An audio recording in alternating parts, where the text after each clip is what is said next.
I'm going to learn a lot about him. His name is Drew Martin. He was the producer of that great documentary called Hush, and it won some awards. But the other person that's joining me today is a very dear friend of mine, Abby Johnson, as you know, who had worked in Planned Parenthood, came out of the industry. Of course, she and I and Father Pavone have been friends for a long time, but she also was in that wonderful, wonderful movie Unplanned and wrote that book and has done so much to continue to speak so strong all over the country about making abortion unthinkable. Unthinkable. And guess what? That is the topic of today's program, making abortion unthinkable. So, Abby and Drew, welcome to my program. Thank you so much, Janet. Thanks, Janet. Good Well, to of meet you. course, the expression of, making abortion unthinkable has been on my lips for a very, very long time. People had always said to me, "Come on, Janet, don't you get discouraged? You get up every day." I've been doing this for 30 years, guys. So, long time. But I Yeah. said, no, it's about making it unthinkable, changing hearts and minds that no matter what the laws are, people don't want to buy the product. They don't want to use it. They don't want to do abortions. No more. They don't want to do them. They don't want to have them. Ugh. I think back of like cigarette smoking, right? So when I was a kid growing up, it was cool to smoke. Now, everyone looks down on it. Right. That's my goal, to make abortion just like cigarette smoking. Blech. Who Right. wants it? So tell me now, um, first of all, Drew, my audience maybe doesn't know you as much. I loved Hush, but give us a little bit your background. So I was born and raised here in Edmonton, Alberta, in Canada, and yeah, my mom prayed me into a relationship with Jesus like when she was before I was born. So she said she was barren for like 10 years. She said, if you give me a son, he'll be yours. And so yeah, so I early on just accepted Christ and been walking with him for a long time, and just love the Lord, and love walking in the power of the Holy Spirit. And I went to Bible college. I didn't tell Abby this, from Dallas, Texas, and then yeah, been involved in my church in a big way. I went to I was very involved in theater when I was younger. That was acting, and then I started a Christian theater company with a friend called Rosebud Theater that's still in operation. It's a kind of a destination place near Drumheller, Alberta, that has a dinner theater, and yeah, and it's a Christian theater company, and invites yeah, it's a training school too. And then yeah, I went to university, took lots of drama there. Went to radio and television arts in Edmonton, and before I was finished there, I was offered a job at a major television station. There's a writer, director, producer, and then I went to yeah, started my own company called the Idea Factory, and then yeah, then Mighty Motion Pictures. And so yeah, Mighty Motion Pictures was absolutely born of heaven. And in actual fact, somebody asked me, which angel is that? And that's Michael. And in fact, I was at a presentation of Hush, and a guy came up to me, and he goes, "Oh, that's a really interesting business card." He goes, "You know what that reminds me of is Michael." And he says, "You know who Michael is, don't you?" And I said, "Well, he's an archangel." And he goes, "Well, it's more than that." And he goes, "He casts the devil into hell." And I was like, wow. And immediately I just began to weep, and the Holy Spirit just came on me, and I thought, wow. And the Lord said, you can have Michael working with you to do my work, to address the battles in the spirit realm for the Right. things that I'm going to call you to do. And That's not only right. just with Hush, but I believe that absolutely the spirit of death, that we're really coming forth in really the Lord's heart, speaking truth in love, with the projects that we're working on, of course, like Unthinkable. Uh, yeah, we got Michael and the Angels on the That's job too. right. So there you Okay, go. so now both of you, I want to know who came up with the idea of this movie Unthinkable first, or how did you guys connect? And come on, Gabby, like, how did it come about? Yeah. So actually, we were at a healing retreat for And Then There Were None, and we were talking about this documentary series that had come out that was exposing Scientology. And a bunch of us had watched it, and it was really good. And we were talking about how there were a lot of similarities that we were finding. Like I remember watching it and thinking, oh my gosh, yes, that was exactly how it was at Parenthood. The brainwashing, the cult-like mentality. You leave and Right. you get sued because they're trying to keep you quiet. So they take you to court, Right. trying to separate you from family and friends, right? Like these are your only friends, right? The people you work with at the clinic. And I just thought, oh my gosh, this is crazy, right? It is like a cult working in the Right. abortion industry. And so we were all just kind of talking about it. And we were like, gosh, we should do a documentary similar and really expose what's going on in the abortion industry, kind of this similar cult-like mentality. And so I was like, we really should. So I went up to Canada. I don't get to go up there very often, but I went up to Canada, and I had forgotten this. Drew just reminded me. I went up to Canada and spoke in Edmonton, where Drew lives. And he actually came up to me and I think gave me a copy of Hush. I had already seen Hush. I loved it. I was a fan. And he told me at that time that the Lord had told him that we were supposed to do a documentary together. And funny enough, I wanted to do a documentary. I just been talking about it. And I said, you know what? I think you're right. I think we should do a documentary together. And so we just kind of started working on it. We started communicating back and forth and started getting the ball rolling. And I already knew that I wanted to call it Unthinkable. And because that's really the goal, right? Like you said, Janet, that's right. the goal. Right. Yeah, and people don't want to have abortions anymore, That's right. So Unthinkable, so everyone understands, it's in production right now. You're probably wrapping up the last few interviews, right? And the timeline will be by the end of June, you'll go into editing, right? And we're hoping by the fall to have it out in theaters and eventually, I guess, streaming, correct? Yeah, that's right. Okay. Yep. So the idea of Unthinkable then is really exposing, like what Abby is saying, basically the evil of the abortion industry. I know by my decades of dealing with it, that it is a spiritual battle between life and death. Mhm. It is a cult, like Gabby just alluded to. They have their own way of kind of keeping people entrapped, so to speak, into that culture. Even the way they deal, Abby, wouldn't you say, with the women? If you go to Planned Parenthood or any abortion clinic, and first of all, if you have a problem, you don't go back there. They send you That's off right. to the emergency room. They don't want to even admit that there are any problems after abortion, right, Abby? Yeah, that's right. And it's interesting, Janet, because so I remember when I worked at the clinic, and I remember hearing people on the sidewalk say things about women regretting their abortion. And I thought that was nonsense because I had never met anyone who regretted their abortion.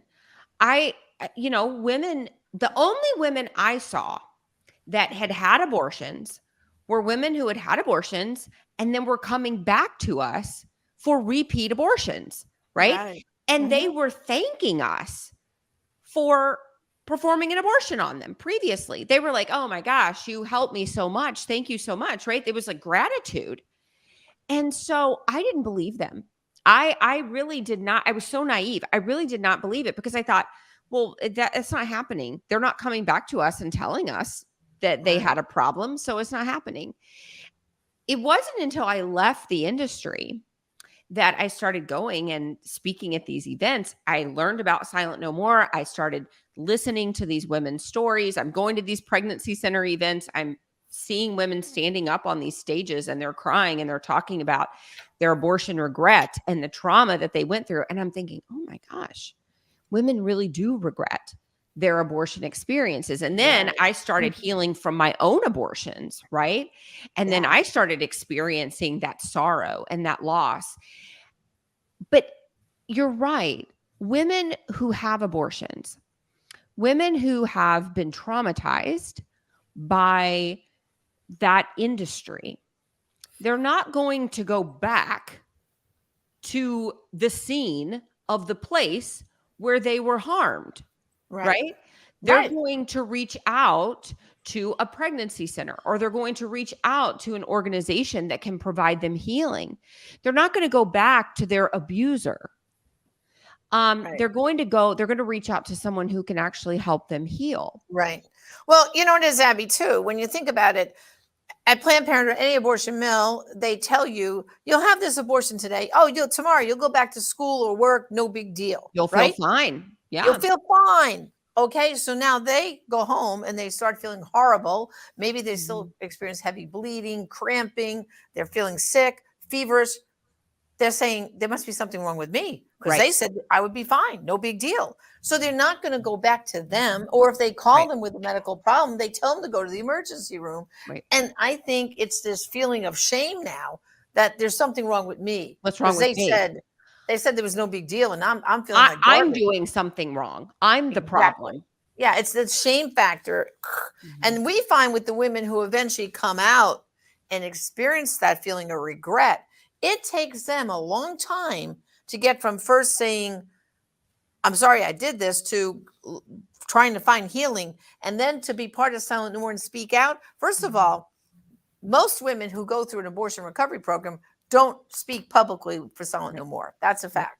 As you know, we have thousands of testimonies and tens of thousands of testimonies, but there's been hundreds and hundreds of thousands of women who have gone through abortion recovery programs, right? When you think of, there's about 24 abortion recovery programs just here in America. Okay. Right. So when you add up all those women, that's lots more got healing than will actually speak publicly, right? I mean, that's just the facts there. That's right. And, and that's why I think doing documentaries like this, that's why I think sharing these stories, I talk about this all the time, the power of our stories, it's incredible. These women that speak out, that, share about the abortions that they've had, the women, coming forward in these documentaries, I mean, really willing to lay bare, I mean, their greatest sin, right? The things that they are most ashamed of. I mean, I always have so much respect for women who have had abortions that are willing to stand up on a stage and say, I've done this. I've done something so shameful, right? But I did it and I'm redeemed. And now I'm here to tell you that I did it so that you won't do it. Right. Exactly. I always just, it's so remarkable to me to have that kind of courage to do that. But I think that is what changes hearts. That is what changes minds. And on the flip side of that, Janet, we see how powerful sharing testimony and sharing stories are. Right. Because we see the social contagion taking place right now through social media with the LGBT movement. Right? People sharing their stories, sharing their heartbreak, sharing what's going on inside of their mind. And now look what's happening, right? The trans movement is exploding, right? And it's all anecdotal. So think about, what if we did that on our end? What if we started sharing more and more about what God has done in our life and how he has transformed us, how he has given us new hearts, right? How he has made us new creations. That is the antidote. That's right. For this craziness, for this lawlessness that's taking place in our culture. And so with this movie, give us a little snapshot of the phases of the movie, the kind of, like, is it just women's testimonies, or is it testimonies of women who've had abortions, men who've had abortions? And what about, and then there were none, Abby, as I know, so many people have come out of the abortion industry, but the amount of people, like with Silent No More, to speak publicly is less than all the ones who have come out. So in this movie, Unthinkable, what kind of, give us a snapshot of the documentary of how you're going to take us through this. Yeah, so I'll let Drew talk about that a little bit too, but just kind of an overarching thing here. So we have, I mean, primarily it is voices of quitters, right? As we call them, voices of women who have walked away from the abortion industry and are telling their stories, but they are telling things, Janet, that I can say assuredly the public has, many people in the pro-life movement, I mean, you've heard these things, but many just average people in the pro-life movement have never heard before. That's right. They are shocking, sometimes nauseating things that no human being should ever see, things that no one should ever witness. That is what they're sharing, and they're not sharing it as like a one-off, like, oh yeah, well, this happened in my clinic, but it didn't happen anywhere else, right? And that's really my exploration in this documentary is, okay, Unplanned came out and people in the pro-abortion movement said, all right, well, that's what happened at her clinic, right? That's what happened at her facility, but that it's not what happens everywhere, right? That was just a one-time thing. It was just one bad facility, right? So that's really my question as I kind of seek an answer here. Is that true? Right? Well, let's find out. Let's sit down a few dozen of former abortion industry workers and let's ask them what was going on inside of their clinic. Is this a systemic problem? So that's kind of the first part of the documentary. And of course, sharing their redemption story also, Right. Because we don't want to just go with the bad, right? But we want to share like what God has done in their life. And then Drew can talk about sort of the other voices that we're hearing in the documentary. Right. All right. So Drew, let's hear about the other voices. Yeah.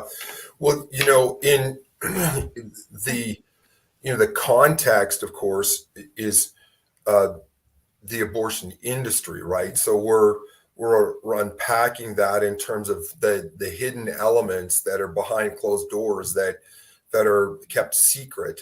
Some of those people like David Delilah and Lila Rose and those have already done some of that work, but there's also really in hearing from even some of these women now who worked there and were engaged in various types of responsibilities, right?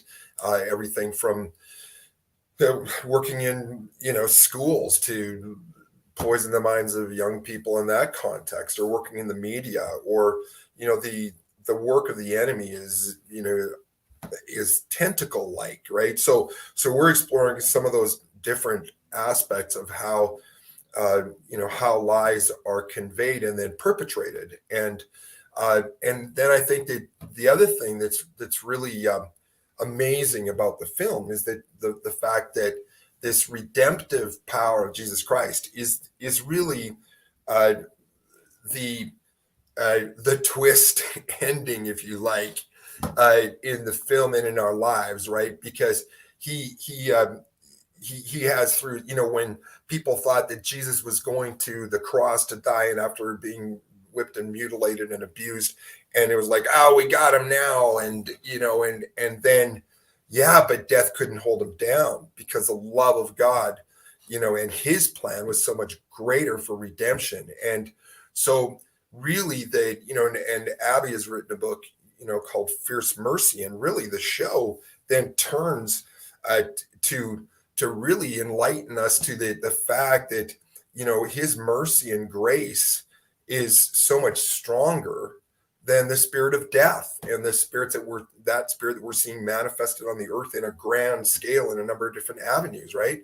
Not the least of which is abortion. So we're seeing how really that actually the word says that he has grace even for the wicked. So it's a call for us as Christians and as pro-life people to pray fervently in love with the spirit of mercy and grace, which is Jesus' heart, for transformation that he comes by his spirit to do, because he's redeemed every one of us who were destined for death and hell because of our own selfishness and whatever manifestation that is. So we go, man, if God delivered me, he can deliver you. He can turn your mourning into dancing. So That's that's right. really the triumphant message of the That's film great. in the end, and that's the triumphant message of Jesus Christ in the end. Right. And I hear that we have a short clip, which I'm going to pitch to right now. When we come back, we're going to wrap up. Okay. So, brothers and sisters, let's take a look. I'm going to whet your appetite now with a clip of Unthinkable.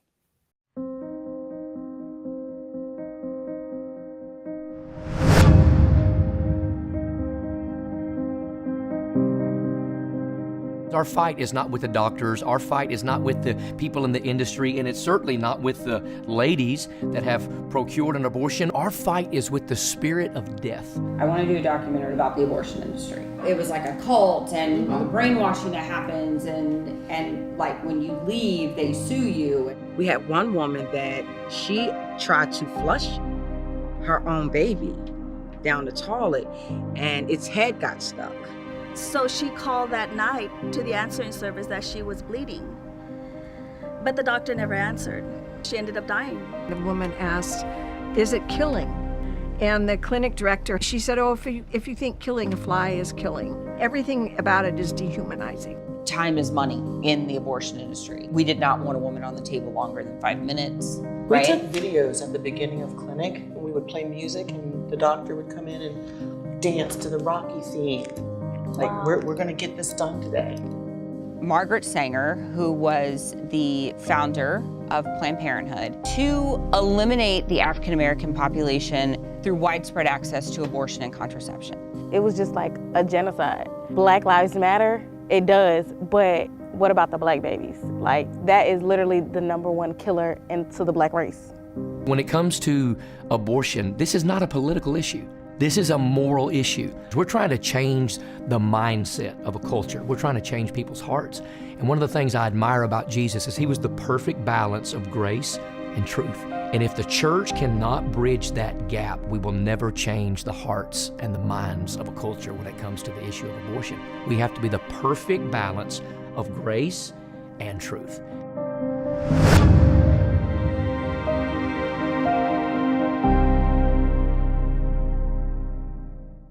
Well, guys, I just can't wait to see that whole documentary. I mean, that was awesome. And I want people to know how they can get excited about this documentary because we need help, right? What you're telling me, I think. I'm sure we need funds still to finish all the editing and wrap this up and get the promotion out to theaters. So they have a website to go to, right? Would be unthinkable.com. Am I correct? It's unthinkable doc. So unthinkable doc.com.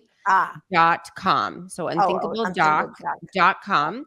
And yes, we are always looking for investors. We're not getting those government millions like Planned Parenthood. So exactly.